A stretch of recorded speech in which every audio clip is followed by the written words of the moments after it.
വാർത്താപ്പകലിലെ പ്രധാന റിപ്പോർട്ടുകളുമായി വാർത്താമഴ ആരംഭിക്കുന്നു. ഞാൻ എസ് വിജയകുമാർ. വോട്ടുകൊള്ള ആരോപണത്തിൽ രാജ്യതലസ്ഥാനത്ത് പ്രതിഷേധ കടൽ തീർത്ത് പ്രതിപക്ഷം. പാർലമെന്റിൽ നിന്ന് കേന്ദ്ര തെരഞ്ഞെടുപ്പ് കമ്മീഷൻ ആസ്ഥാനത്തേക്കുള്ള പ്രതിഷേധ മാർച്ചിൽ 300ഓളം പ്രതിപക്ഷ എംപിമാർ പങ്കെടുത്തു. ട്രാൻസ്പോർട്ട് ഭവന് മുന്നിൽ മാർച്ച് പോലീസ് തടഞ്ഞതിനെ തുടർന്ന് സംഘർഷമുണ്ടായി. എംപിമാരെ പോലീസ് അറസ്റ്റ് ചെയ്ത് നീക്കി. 30 എംപിമാരെ കൂടിക്കാഴ്ചയ്ക്ക് തെരഞ്ഞെടുപ്പ് കമ്മീഷൻ ക്ഷണിച്ചതിലും ആ ക്ഷണവും നേതാക്കൾ നിരസിച്ചു. इलेक्शन कमीशन चोर है, लोगों का हक मार रहा है, लोगों का वोट छीन रहे हैं।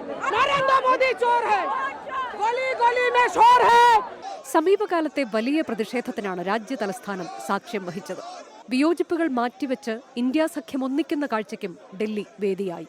വോട്ടുകൊള്ള ബീഹാർ വോട്ടർ പട്ടിക പരിഷ്കരണം ആരോപണങ്ങൾ ഉന്നയിച്ചായിരുന്നു പ്രതിപക്ഷ പ്രതിഷേധം. തട്ടിപ്പ് നടത്തി അധികാരത്തിൽ കയറി ബിജെപി ജനാധിപത്യത്തെ അപകീർത്തിപ്പെടുത്തി നാണം കെട്ട അവസ്ഥയിലെത്തിയിരിക്കുക. ജനാധിപത്യത്തെ തകർക്കാൻ ശ്രമിക്കുകയാണ്. നിങ്ങൾ നോക്കൂ, SIR എന്തിനു വേണ്ടിയാണ്? രാജ്യത്തെ വോട്ടർ പട്ടിക അവർക്ക് അനുകൂലമായി വോട്ടർ പട്ടിക മാറ്റാണ്. അതിന്റെ അർത്ഥം രാജ്യത്ത് അവർക്ക് ഇഷ്ടപ്പെട്ട ഒരു ഏകാധിപത്യ ഇന്ത്യയെ ഉണ്ടാക്കിയെടുക്കാനുള്ള ശ്രമമാണ്. ചീഫ് ഇലക്ഷൻ കമ്മീഷൻ എന്നുള്ളത് ചീഫ് ഇലക്ഷൻ കമ്മീഷൻ എന്ന നിലയിലേക്ക് മാറാൻ പാടില്ല. ലോക്സഭാ പ്രതിപക്ഷ നേതാവ് രാഹുൽ ഗാന്ധിയുടെ നേതൃത്വത്തിലായിരുന്നു കേന്ദ്ര തിരഞ്ഞെടുപ്പ് കമ്മീഷൻ ആസ്ഥാനത്തേക്കുള്ള പ്രതിഷേധ മാർച്ച്. മാർച്ച് പോലീസ് തടഞ്ഞതിനെ തുടർന്ന് സംഘർഷമുണ്ടായി. ഭരണഘടന സംരക്ഷിക്കാനുള്ള പോരാട്ടമെന്ന് രാഹുൽ ഗാന്ധി പറഞ്ഞു. ये राजनीतिक नहीं है, ये कॉन्स्टिट्यूशन की लड़ाई है, कॉन्स्टिट्यूशन को बचाने की लड़ाई है, वन मैन वन वोट की लड़ाई है. इसीलिए हमें साफ प्योर वोटर लिस्ट चाहिए. റോഡിൽ കുത്തിയിരുന്ന് എംപിമാർ പ്രതിഷേധിച്ചു. രാഹുൽ ഗാന്ധി, പ്രിയങ്ക ഗാന്ധി, അഖിലേഷ് യാദവ് ഉൾപ്പെടെയുള്ളവരെ പോലീസ് അറസ്റ്റ് ചെയ്ത് നീക്കി. ഇതിനിടെ 30 എംപിമാരെ തിരഞ്ഞെടുപ്പ് കമ്മീഷൻ കൂടിക്കാഴ്ചയ്ക്ക് ക്ഷണിച്ചെങ്കിലും നേതാക്കൾ ക്ഷണം നിരസിച്ചു. മുഴുവൻ എംപിമാരുമായും ചർച്ച നടത്തണമെന്നാണ് കോൺഗ്രസ് ആവശ്യം. और अभी कहती है कि 30 सांसद आ सकते हैं. हमारी मांग थी कि सारे विपक्ष के सांसद सामूहिक ढंग से उनको एक दस्तावेज पेश करें. अभी हमें यहीं रोका गया है. निर्वाचन सदन तक हमें चलने नहीं दी जा रही है. വിഷയം പാർലമെന്റിലും പ്രതിപക്ഷം ഉന്നയിച്ചു. പ്രതിപക്ഷ ബഹളത്തിൽ ഇരുസഭകളും തടസ്സപ്പെട്ടു. 24 ഡൽഹി. വോട്ടുകൊള്ള ആരോപണത്തിൽ പ്രതിഷേധം തുടരുമെന്ന ഇന്ത്യ മുന്നണി. AICC അധ്യക്ഷൻ മല്ലികാർജ്ജുൻ ഖർഗെ ഉൾപ്പെടെയുള്ള നേതാക്കളും അറസ്റ്റ് വരിച്ചു. പ്രതിഷേധത്തിനിടെ തൃണമൂൽ കോൺഗ്രസ് MP മഹുവ മൊയ്ത്രയ്ക്ക് ദേഹാസ്വാസ്ഥ്യമുണ്ടായി. MPയെ പിന്നീട് ആശുപത്രിയിലേക്ക് മാറ്റി. ബൽറാം നെടുങ്ങാടി വിവരങ്ങൾ നൽകും. ഡൽഹിയിൽ നിന്ന് ബൽറാം, മുഴുവൻ ആളുകളെയും അവിടെ പ്രതിഷേധിച്ച മുഴുവൻ ആളുകളെയും അറസ്റ്റ് ചെയ്ത് നീക്കിയോ? എന്താണ് പ്രതിപക്ഷ മുന്നണിയുടെ അടുത്ത നീക്കം? ഈ പ്രതിഷേധം ഇപ്പോഴിത് ഭരണഘടന സംരക്ഷിക്കാനുള്ള പോരാട്ടം എന്നാണ് രാഹുൽ ഗാന്ധി പറഞ്ഞത്, രാഷ്ട്രീയ പോരാട്ടമല്ല എന്ന് അദ്ദേഹം വിശദീകരിക്കുന്നു. എങ്ങനെയായിരിക്കും ഇത് പ്രതിപക്ഷം മുന്നോട്ട് കൊണ്ടുപോവുക ഇനിയുള്ള ദിവസങ്ങളിൽ?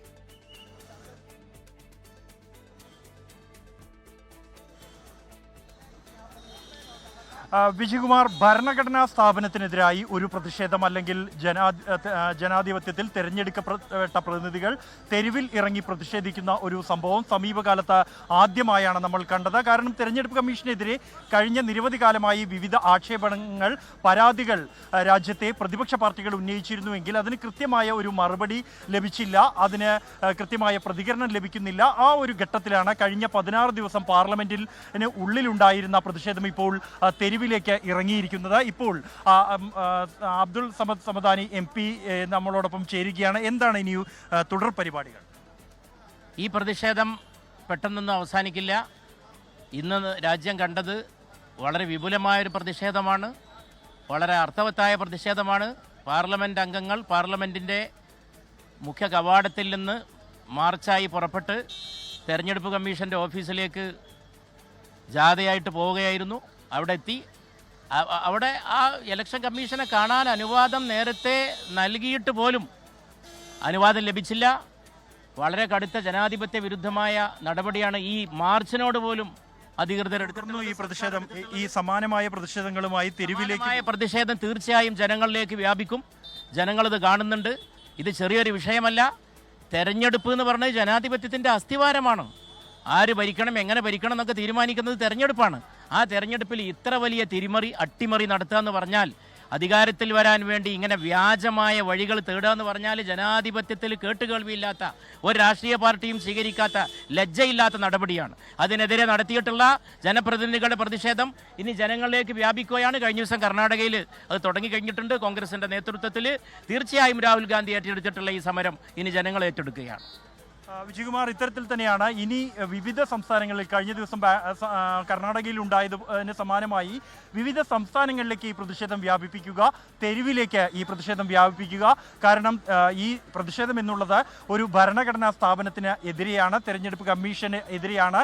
വോട്ട് എങ്ങിൽ അല്ലെങ്കിൽ തെരഞ്ഞെടുപ്പിൽ വലിയ തോതിൽ തന്നെ അട്ടിമറി നടക്കപ്പെടുന്നു എന്നുള്ളതാണ് ആക്ഷേപം.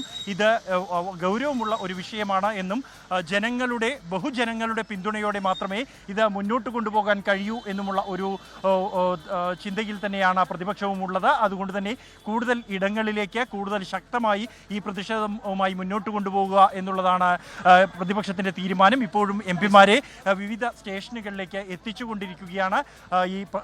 ഈ പാർലമെന്റിന് പുറത്തു നിന്നും അറസ്റ്റ് ചെയ്ത എംപിമാർ ഇപ്പോഴും യാത്രയിലാണ്. അവരെ പോലീസിന്റെ പ്രത്യേക ബസ്സുകളിലായി കൊണ്ടുപോയിക്കൊണ്ടിരിക്കുകയാണ്. നേരത്തെ വിജയകുമാർ സൂചിപ്പിച്ച പോലെ തന്നെ തൃണമൂൽ കോൺഗ്രസ് നേതാവ് മഹുവ മൈത്ര അടക്കമുള്ള നിരവധി പേർക്ക് ഈ തിക്കിലും തിരക്കിലും കൂടാതെ ഇവിടെയുള്ള ശക്തമായ ചൂട് ഉൾപ്പെടെയുള്ള സാഹചര്യങ്ങളിൽ പരിക്ക് ഏറ്റിരുന്നു, അല്ലെങ്കിൽ ദേഹാസ്വാസ്ഥ്യം ഉണ്ടായിരുന്നു. അത്തരം ദേഹാസ്വാസ്ഥ്യമുണ്ടായ ആളുകളെ ആശുപത്രിയിലേക്ക് മാറ്റിയിട്ടുണ്ട്. ഇപ്പോൾ ഇവിടെ നിരത്തിയിരുന്ന ബാരിക്കേഡുകൾ എല്ലാ എംപിമാരെയും അറസ്റ്റ് ചെയ്ത് നീക്കി. ഇതിന് പിന്നാലെ ഇപ്പോൾ ബാരിക്കേഡുകൾ നീക്കിക്കൊണ്ടിരിക്കുകയാണ്. ഒരു കാര്യം കൂടി ഉള്ളത്, ഇപ്പോൾ ഈ തെരഞ്ഞെടുപ്പ് കമ്മീഷനുമായി ഒരു കൂടിക്കാഴ്ചയ്ക്ക് പ്രതിപക്ഷ പാർട്ടികൾ അനുമതി തേടിയിരുന്നു. 30 എംപിമാരെയാണ് തെരഞ്ഞെടുപ്പ് കമ്മീഷൻ അനുവദിച്ചത്. അതിൽ പ്രതിഷേധിച്ച് മുഴുവൻ പേർക്കും അനുമതി കിട്ടാത്തതിൽ പ്രതിഷേധിച്ച് അത്തരമൊരു മീറ്റിംഗ് തന്നെ വേണ്ട എന്ന് പ്രതിപക്ഷം തീരുമാനിച്ചിരിക്കുകയാണെന്ന് ജയറാം രമേശ് നേരത്തെ പറഞ്ഞു. അപ്പോൾ ഈ മുഴുവൻ പേരെയും കാണാൻ, എംപിമാരെ മുഴുവൻ കാണാൻ ഇനി തെരഞ്ഞെടുപ്പ് കമ്മീഷൻ തയ്യാറായേക്കുമോ? എന്തായിരിക്കും തെരഞ്ഞെടുപ്പ് കമ്മീഷൻ ഇക്കാര്യത്തിൽ ഇനി ചെയ്യാൻ സാധ്യതയുള്ളത്? ഈ റിപ്പോർട്ട് തേടൽ അല്ലെങ്കിൽ പരാതി വാങ്ങൽ എന്നതിനപ്പുറത്തേക്ക് എന്തെങ്കിലും നടപടികളിലേക്ക് കമ്മീഷൻ കടക്കുമോ? BJPയുടെ എന്തെങ്കിലും ഒരു രാഷ്ട്രീയ പ്രതികരണം ഈ വിഷയത്തിൽ, ഈ പ്രതിഷേധമൊക്കെ ഉണ്ടായതിനു ശേഷം അത്തരത്തിലുള്ള പ്രതികരണത്തിന് സാധ്യത കാണുന്നുണ്ടോ?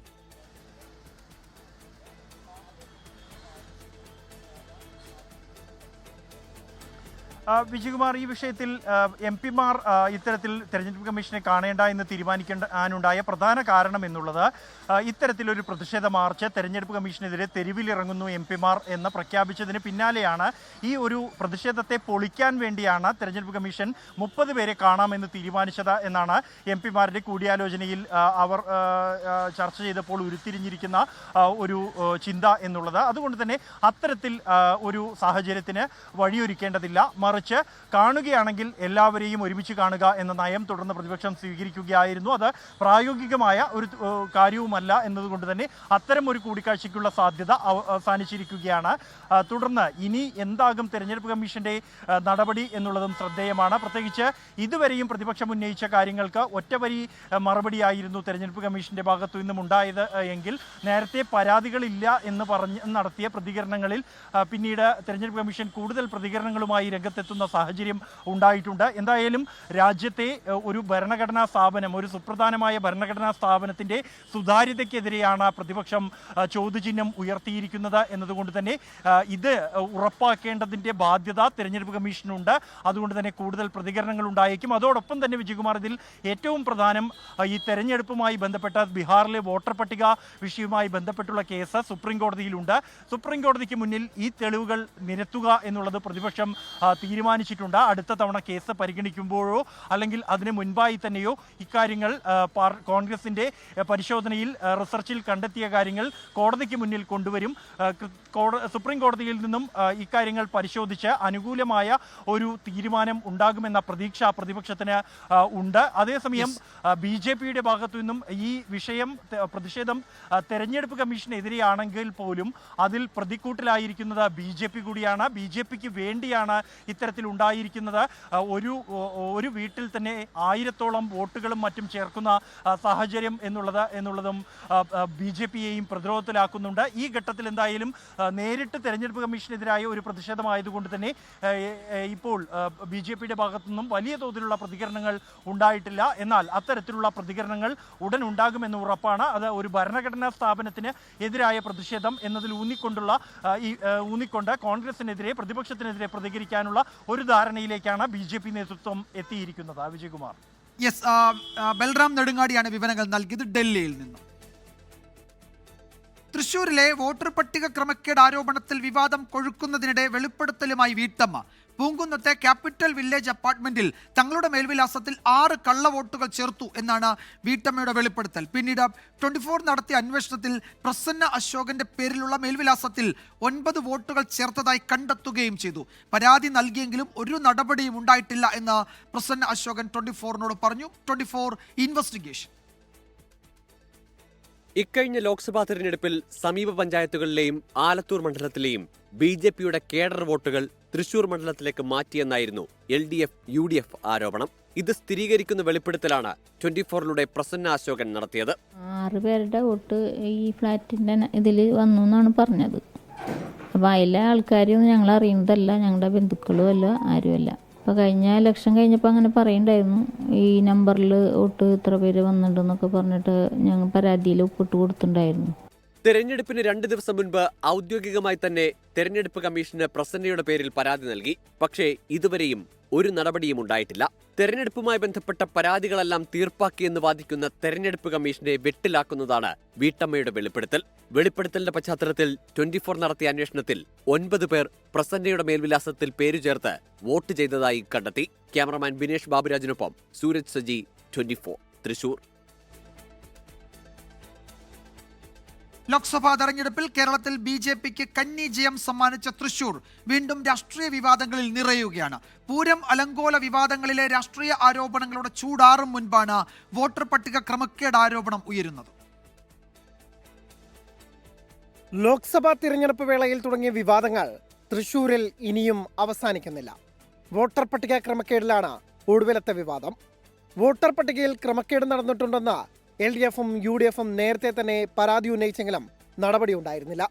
കഴിഞ്ഞ ദിവസം രാഹുൽ ഗാന്ധി വോട്ടുകൊള്ള ആരോപണം ഉന്നയിച്ചതോടെ വിഷയം വീണ്ടും ചർച്ചയാവുകയാണ്. പൂങ്കുന്നത്തെ 30-ാം നമ്പർ ബൂത്തിൽ തങ്ങളുടെ മേൽവിലാസത്തിൽ കള്ളവോട്ട് ചേർത്തെന്ന വീട്ടമ്മയുടെ വെളിപ്പെടുത്തലിൽ സമഗ്ര അന്വേഷണം വേണമെന്നാണ് ആവശ്യം. ഭരണത്തിൻ്റെയും ഇലക്ഷൻ കമ്മീഷൻ്റെയും എല്ലാ സംവിധാനവും ദുരുപയോഗം ചെയ്തുകൊണ്ടാണ് ഈ മാനിപ്പുലേറ്റഡ് വിക്ടറി ഉണ്ടാക്കിയിട്ടുള്ളതെന്നുള്ള വസ്തുത തന്നെയാണ്. ക്രമക്കേട് നടന്നു എന്നുള്ളതിൻ്റെ പ്രാഥമികമായ തെളിവുകളാണ് ഞങ്ങൾ പുറത്തുവിട്ടത്. അത് ഇന്ന് ആ വീട്ടമ്മ സ്ഥിരീകരിച്ചിരിക്കുകയാണ്. വിവാദത്തിൽ സുരേഷ് ഗോപിയെ ലക്ഷ്യമിട്ടായിരുന്നു മന്ത്രി V ശിവൻകുട്ടിയുടെ വിമർശനം. BJP വ്യാപകമായി കള്ളവോട്ടുകൾ ചേർത്തിരുന്നുവെന്ന് മന്ത്രി VN വാസവനും പറഞ്ഞു. അവിടെ നിന്ന് ജയിച്ച പാർലമെന്റ് മെമ്പർ ആയിട്ടുള്ള സുരേഷ് ഗോപി ഏതാണ്ട് 6 മാസക്കാലം അവിടെ ക്യാമ്പ് ചെയ്ത് ഈ കാര്യങ്ങൾ നിർവഹിക്കുകയാണ്. പ്രധാനമായും BJP ചില ഫ്ലാറ്റുകൾ കേന്ദ്രീകരിച്ചും ചില പ്രത്യേക പോക്കറ്റുകൾ കേന്ദ്രീകരിച്ചും വ്യാപകമായി കള്ളവോട്ടുകൾ ചേർത്തിരുന്നു. എന്നാൽ ആരോപണങ്ങൾ BJP പൂർണ്ണമായും തള്ളുകയാണ്. ത്രികോണപ്പോരിൽ തൃശൂരിലെ മത്സരം ദേശീയ ശ്രദ്ധയെ ആകർഷിച്ചിരുന്നു. 74,000-ലധികം വോട്ടിനായിരുന്നു സുരേഷ് ഗോപിയുടെ വിജയം. കള്ളവോട്ട് ആരോപണത്തിലും സുരേഷ് ഗോപി MP മൗനം തുടരുകയാണ്. 24 തൃശൂർ. ഈ വിഷയത്തിൽ കെ മുരളീധരൻ്റെ ഒരു പ്രതികരണം കൂടി ഇപ്പോൾ വരുന്നുണ്ട്. അദ്ദേഹം പറയുന്നത് ഈ കള്ളവോട്ട് സംബന്ധിച്ചും ഈ വ്യാജ വോട്ട് ചേർത്തു എന്നൊക്കെയുള്ള ആരോപണങ്ങളിൽ പരാതി നൽകിയപ്പോൾ കളക്ടർ നിഷേധാത്മക സമീപനമാണ് സ്വീകരിച്ചത്. തൃശ്ശൂരിലെ ജനവിധി അങ്ങനെ അട്ടിമറിക്കപ്പെട്ടു എന്നാണ് കെ മുരളീധരൻ ഇപ്പോൾ പറയുന്നത്. കൗണ്ടിംഗ് ദിവസം സുരേഷ് ഗോപി ജില്ലയിലില്ലായിരുന്നു. അപ്പം അതിൽ ഇലക്ഷൻ ഫലം അറിഞ്ഞതിന് ശേഷം സുരേഷ് ഗോപി തൃശ്ശൂരിലെത്തിയാൽ മതി എന്ന് അമിത്ഷാ നിർദ്ദേശം നൽകിയെന്നും ഇതൊരു സിനിമാ നിർമ്മാതാവ് തന്നെ വെളിപ്പെടുത്തി എന്നുമാണ് ഇപ്പോൾ കെ മുരളീധരൻ പറയുന്നത്. അതുകൊണ്ട് വോട്ടെണ്ണൽ ദിവസം സുരേഷ് ഗോപി തൃശ്ശൂരിൽ മാറി നിൽക്കുകയായിരുന്നു എന്നാണ് കെ മുരളീധരൻ പറയുന്നത്. ഇതിൽ സമഗ്ര അന്വേഷണം, ഈ ക്രമക്കേട് ആരോപണങ്ങളിൽ സമഗ്ര അന്വേഷണം വേണമെന്നുകൂടി കെ മുരളീധരൻ ആവശ്യപ്പെടുന്നുണ്ട്. കാണാനില്ല എന്ന പരാതിക്ക് മറുപടിയുമായി കേന്ദ്രമന്ത്രി സുരേഷ് ഗോപി പാർലമെന്റിൽ ഉണ്ട് എന്ന് തീയതി സഹിതം സുരേഷ് ഗോപി ഫേസ്ബുക്ക് കുറിപ്പോടെ വ്യക്തമാക്കി. വോട്ടർ പട്ടിക ക്രമക്കേട് ആരോപണത്തിൽ സുരേഷ് ഗോപിയെ പിന്തുണച്ച് BJP മുൻ സംസ്ഥാന അധ്യക്ഷൻ കെ സുരേന്ദ്രൻ രംഗത്തെത്തി. ഇടത് വലതു മുന്നണികൾക്ക് സുരേഷ് ഗോപിയുടെ തൃശൂരിലെ ജയം അംഗീകരിക്കാനാകാത്ത മാനസികാവസ്ഥയാണ് എന്നാണ് കെ സുരേന്ദ്രന്റെ ഫേസ്ബുക്ക് വിമർശനം. അലക്സ് റാം മുഹമ്മദ് വിവരങ്ങൾ നൽകും തിരുവനന്തപുരത്ത് നിന്ന്. അലക്സ്, ആദ്യം ഈ സുരേഷ് ഗോപി പാർലമെന്റിലുണ്ട്, അദ്ദേഹം രാജ്യസഭയിലെയും ലോക്സഭയിലെയും ഒക്കെ എന്തോ ചില മീറ്റിങ്ങുകളിലൊക്കെ പങ്കെടുക്കുന്നു എന്നറിയിക്കുന്ന ചിത്രം ഉൾപ്പെടെ ഒരു ഫേസ്ബുക്ക് കുറിപ്പ് നമ്മൾ കണ്ടു. അതിനപ്പുറത്തേക്ക് ഈ വിവാദങ്ങൾ ഇപ്പോൾ തൃശ്ശൂരിലെ വോട്ടർ പട്ടിക ആരോപണം ഉൾപ്പെടെ ഏറ്റവും ഒടുവിൽ വന്നതാണല്ലോ ആ വിവാദം. അതുൾപ്പെടെ സമീപ ദിവസങ്ങളിൽ അദ്ദേഹം പ്രതികരിക്കേണ്ടതായി വന്ന പല വിഷയങ്ങളിലും മൗനം പാലിക്കുന്നു എന്നതാണല്ലോ ഏറ്റവും പ്രധാനപ്പെട്ട കാര്യം. അതിനെപ്പറ്റി എന്തെങ്കിലും ഒരു സൂചന ഈ കുറിപ്പിൽ കാണാനില്ല അല്ലേ?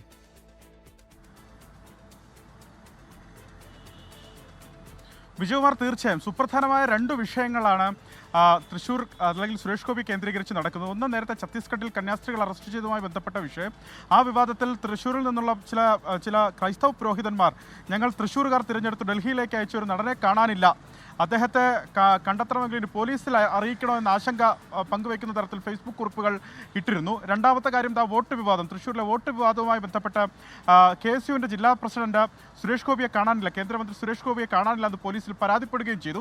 അതിൻ്റെ മറുപടി സുരേഷ് ഗോപി നൽകുന്നത് ഫേസ്ബുക്കിലൂടെയാണ്. അതായത് ഇന്നേ ദിവസത്തെ തീയതി സഹിതം ഫേസ്ബുക്കിൽ അദ്ദേഹം കുറിപ്പിട്ടുകൊണ്ട് താൻ പാർലമെന്റിലുണ്ട് എന്ന് സുരേഷ് ഗോപി അറിയിക്കുകയാണ്. തൻ്റെ കൂടി മന്ത്രാലയമായ പെട്രോളിയം പ്രകൃതിവാതക മന്ത്രാലയത്തിലെ മുതിർന്ന ഉദ്യോഗസ്ഥരുമായി ചർച്ച നടത്തുകയാണ് താൻ. അത് രാജ്യസഭയിലേക്ക് അടുത്ത ദിവസങ്ങൾ വരുന്ന ചർച്ചയുടെ ഭാഗമായി ഈ മുതിർന്ന ഉദ്യോഗസ്ഥരെ കാണുകയാണ് എന്ന തരത്തിലൊരു ഫേസ്ബുക്ക് കുറിപ്പാണ് സുരേഷ് ഗോപി ഇട്ടിരിക്കുന്നത്.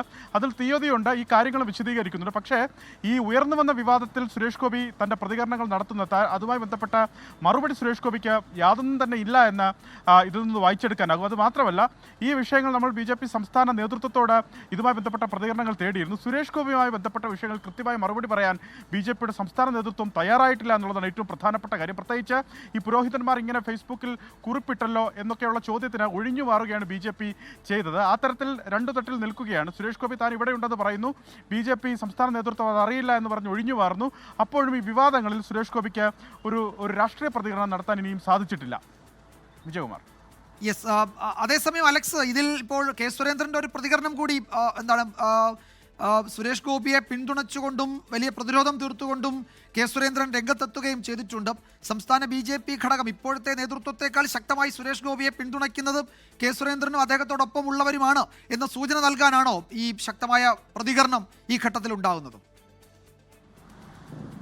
വിജയകുമാർ, നിസ്സംശയം പറയാം. കാരണം കെ സുരേന്ദ്രൻ സംസ്ഥാന അധ്യക്ഷനായിരുന്ന കാലത്താണ് സുരേഷ് ഗോപി ലോക്സഭയിൽ നിന്ന് ആദ്യമായി BJP ഒരു അക്കൗണ്ട് തുറക്കുന്നത്. സുരേഷ് ഗോപി പാർലമെന്റിലേക്ക് തിരഞ്ഞെടുക്കപ്പെടുന്നത്, ലോക്സഭയിലേക്ക് തിരഞ്ഞെടുക്കപ്പെടുന്നു, അദ്ദേഹം കേന്ദ്രമന്ത്രിയാകുന്നതും അതിൻ്റെ ക്രെഡിറ്റ് പൂർണ്ണമായി കെ സുരേന്ദ്രന് തന്നെയാണ്. അത് BJPയുടെ സംസ്ഥാന നേതൃത്വത്തിനുള്ളിലെ ബലാബലം പരീക്ഷിക്കൽ കൂടിയാണ് ഫേസ്ബുക്ക് പോസ്റ്റ് കൊണ്ട് കെ സുരേന്ദ്രൻ ഉദ്ദേശിക്കുന്നത്. സുരേഷ് ഗോപി ഇത്ര കണ്ട് പിന്തുണച്ച BJP സംസ്ഥാന അധ്യക്ഷനോ സംസ്ഥാന നേതൃത്വമോ തൃശ്ശൂരിലെ ഈ വോട്ട് വിവാദവുമായി ബന്ധപ്പെട്ട് ഇതുവരെ രംഗത്തെത്തിയിട്ടില്ല എന്നത് കൂടി എടുത്തു വായിക്കേണ്ടതുണ്ട്. BJPയുടെ മുൻ സംസ്ഥാന അധ്യക്ഷൻ കെ സുരേന്ദ്രൻ നിർബാധിക പിന്തുണ സുരേഷ് ഗോപിക്ക് നൽകുന്നു. പൂർണ്ണമായി സുരേഷ് ഗോപിയെ പിന്തുണച്ചുകൊണ്ട് ഐക്യദാർഢ്യപ്പെട്ടുകൊണ്ടാണ് അദ്ദേഹം ഫേസ്ബുക്ക് കുറിപ്പിടുന്നത്. ഇടതു വലതു മുന്നണികൾക്ക് സുരേഷ് ഗോപിയുടെ തൃശ്ശൂരിലെ ജയം അംഗീകരിക്കാനാകാത്ത മാനസികാവസ്ഥയെന്നാണ് കെ സുരേന്ദ്രൻ പറയുന്നത്. പൂരം കലക്കിയാണ് ജയിച്ചതെന്ന ആരോപണം ആദ്യഘട്ടത്തിൽ ഉയർത്തി. അത് ജനങ്ങൾ അവജ്ഞതയോടെ തള്ളിക്കളഞ്ഞതിനു പിന്നാലെയാണ് ഈ വോട്ട് ചേർക്കൽ ആരോപണവുമായി LDF UDF മുന്നണികൾ ഇറങ്ങിയിരിക്കുന്നത്. സുരേഷ് ഗോപി ജയിച്ചത് 3.25 ലക്ഷത്തിലധികം വോട്ട് ഭൂരിപക്ഷം നേടിയാണ്. VS സുനിൽകുമാറിന്റെ ബൂത്തിലും അന്തിക്കാട് പഞ്ചായത്തിലും വരെ സുരേഷ് ഗോപിയാണ് ലീഡ് ചെയ്തതെന്ന് കെ സുരേന്ദ്രൻ ഫേസ്ബുക്ക് കുറിപ്പിൽ പറയുന്നു. തൃശ്ശൂർ പാർലമെന്റ് മണ്ഡലത്തിലെ 7-6 നിയമസഭാ മണ്ഡലങ്ങളിലും സമഗ്രമായ ലീഡാണ് സുരേഷ് ഗോപി നേടിയത്. കോൺഗ്രസുകാർ തന്നെ തോൽപ്പിച്ചുവെന്ന് പറഞ്ഞത് UDF സ്ഥാനാർത്ഥി K മുരളീധരനാണ്. അതിന്റെ പേരിൽ ജോസ് വെള്ളൂരിനെ DCC പ്രസിഡന്റ് സ്ഥാനത്ത് നിന്ന് കോൺഗ്രസ് നീക്കം ചെയ്യുകയും ചെയ്തു. CPI-യിലും CPM-ലും സമാനമായ സംഘടനാ നടപടികളുണ്ടായി. അടിസ്ഥാന ഹിന്ദു വോട്ടുകൾ BJPക്ക് പോയതുകൊണ്ടാണ് തൃശ്ശൂരിൽ അവർ ജയിച്ചതെന്നും 20% വോട്ട് പിടിച്ചതെന്നും പറഞ്ഞ CPM സംസ്ഥാന സമ്മേളനമാണ്. ഇതെല്ലാം മറന്നിട്ട് തോറ്റു തുന്നം പാടിയിട്ടും ജനങ്ങളെ പല്ലിളിച്ച് കാണിക്കുകയാണ് LDF-ഉം UDF-ഉം എന്ന നിശ്ചിത വിമർശനമാണ് കെ സുരേന്ദ്രൻ നടത്തുന്നത്. ശരി, അലക്സ് റാം മുഹമ്മദാണ് വിവരങ്ങൾ നൽകിയത് തിരുവനന്തപുരത്തു നിന്ന്. മറ്റൊരു പ്രധാന റിപ്പോർട്ടിലേക്ക്. കോതമംഗലത്ത് 23-കാരി സോനയുടെ ആത്മഹത്യയിൽ ആൺസുഹൃത്ത് റമീസിനെതിരെ ഗുരുതര ആരോപണങ്ങളുമായി കുടുംബം. മതം മാറാൻ നിർബന്ധിച്ച് കുട്ടിയെ ഉപദ്രവിച്ചിരുന്നുവെന്നാണ് മാതാവിന്റെയും ബന്ധുക്കളുടെയും പ്രതികരണം. ആത്മഹത്യാ പ്രേരണയ്ക്ക് കേസെടുത്ത പോലീസ് റമീസിനെ കസ്റ്റഡിയിലെടുത്തു.